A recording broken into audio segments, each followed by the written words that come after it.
예, 강남 대치동 마약 사건 제9부 대책을 해보겠습니다. 그 앞서서 이미 많이 다뤘지만은 보이스피싱을 잡는 거는 쉬우면서 쉽지 않아요. 무슨 말이냐? 한국에 있는 보이스피싱 다 잡힙니다. 예, 한국에서 보이스피싱을 대출 사기하는 경우도 있고요. 어떤 종류든 다 잡혀요. 예, 우리나라 수사력이 상당히 뛰어나고요. 우리나라 5대 CCTV 있고요. 통신 웬만한 거 다 잡히고요. 쉽게 잡혀요. 예, 계좌라든지 전화라든지. 그래서 도망갈 곳도 많지 않아서 한국에 있으면 다 잡힙니다. 예. 한국에서 보이스피싱을 계획하는 분들도 별로 없겠지만, 왜냐면 계획했다가 다 잡혀갔을 거기 때문에 없겠지만, 혹시 계획하고 계신 분이 계시면 포기하세요. 한국에 계시면 무조건 잡힐 겁니다. 예. 거의 엄청나게 잘 잡힌다고 보면 돼요. 다만 이제 소액인 경우는 잘 안 잡히는 경우가 있다. 왜냐면 피해자들이 이제 고소를 잘 안 하죠. 예, 고소를 잘 안 해서 소액인 경우에는 잘 안 잡히는 경우가 있고, 고액으로 하면 거의 잡힌다라고 보시면 되고, 소액도 너무 많이 하면 잡힙니다. 소액으로 짜잘하게 하시는 분들은 잘 안 잡히는데, 피해 금액이 일단 10만 원 이상씩 넘어간다 그러면은 잡힐 가능성이 90% 이상이라고 보시면 돼요. 쉽진 않죠. 어렵게 잡은 거죠. 예, 경찰력이 동원돼서 어렵게 잡은 거고, 또 그분들은 보이스피싱 자체가 이제 전국구다 보니까 어떤 특정 경찰서에서 이제 팀을 꾸려서 전국을 이제 다니시면서 잡아요. 열심히 잡아요. 그래서 고생해서 잡는 거고, 쉽다는 거는 저기에 대비한 거죠. 중국에 있는 몸통에 대비한 거죠. 예, 한국에 몸통이 있으면 다 잡히고요. 중국에 몸통이 있으면 안 잡힌다고 봐야죠. 그래서 어렵다. 예. 중국에서 이제 지시해서 되는 보이스피싱은 너무 어려워요. 결국엔 이제 우리나라도 이제 마약 수사본부를 이제 한다고 하는데, 보이스피싱도 좀 더 일어나면 어떨까 싶어요. 이제 미국에서 이제 DEA라고 해서 그 마약만 이제 수사하는 엄청난 권력을 가진 그 수사기관이 있잖아요. 그런 것처럼 한국도 마약도 그렇고 보이스피싱도 그렇고 한 군데서 그냥 했으면 좋겠어요.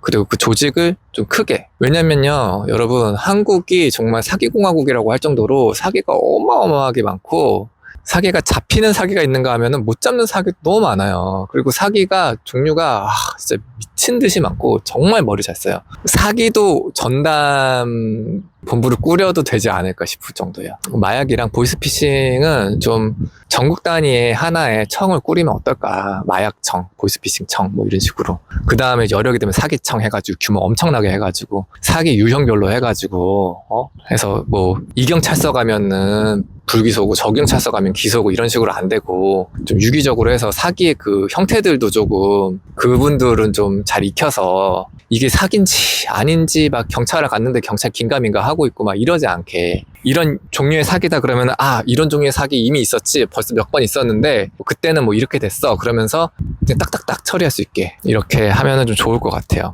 일단은 몸통을 잡는 게 이제 너무 문제인데, 진짜 중국의 협조를 받을 수 있을까요? 결국 대통령이 나서서 중국의 협조를 구해서 중국이 협조하지 않는 이상은 어렵다고 봐야 될 것 같아요. 지금까지 보이스피싱이 판을 친 게 벌써 얼마나 많은 시간이 지났습니까? 근데 우리가 정말 그 많은 노력을 함에도 불구하고 많이 못 잡잖아요.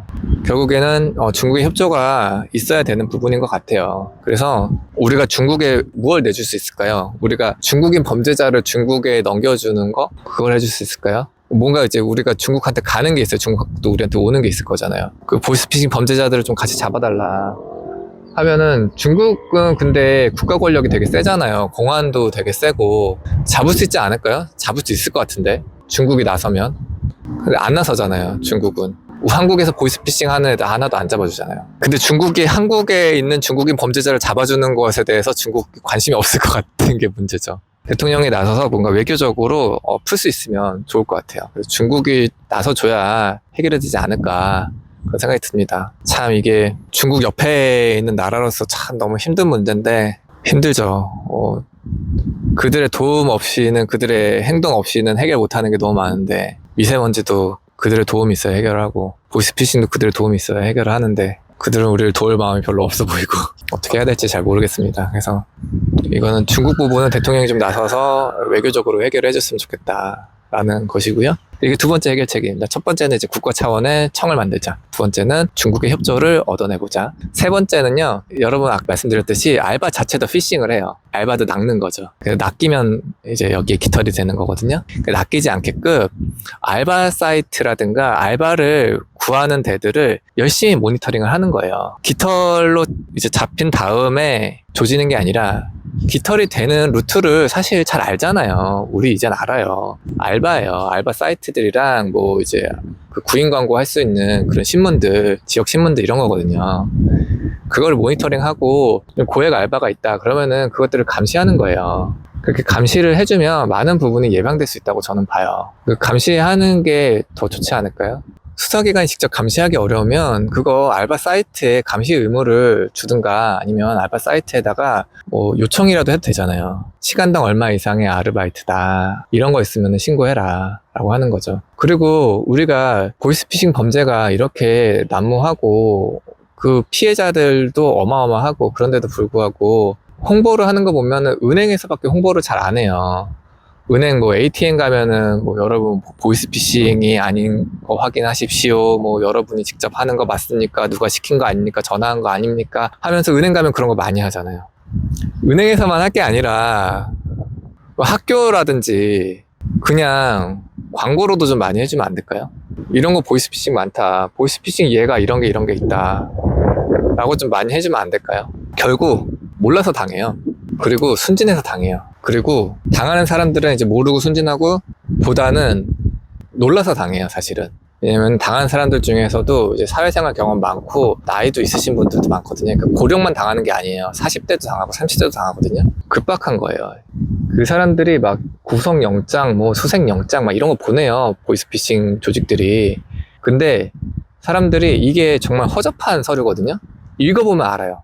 아니면 적어도 이거 변호사한테 들고 오면 돼요. 그럼 알아요. 아니면 적어도 이거 경찰에 들고 가면 돼요. 자기가 경찰한테 검찰이나 경찰한테 연락 받았으면 경찰에 파출소 많잖아요. 그냥 들고 가서 나 이런 것을 받았는데 이거 어떻게 해야 되냐? 아니면 나 이거 정말로 나 지금 구속영장 아니면 압수수색영장 된 거냐? 물어보면 다 해결돼요. 근데 물어볼 정신머리가 없는 거지.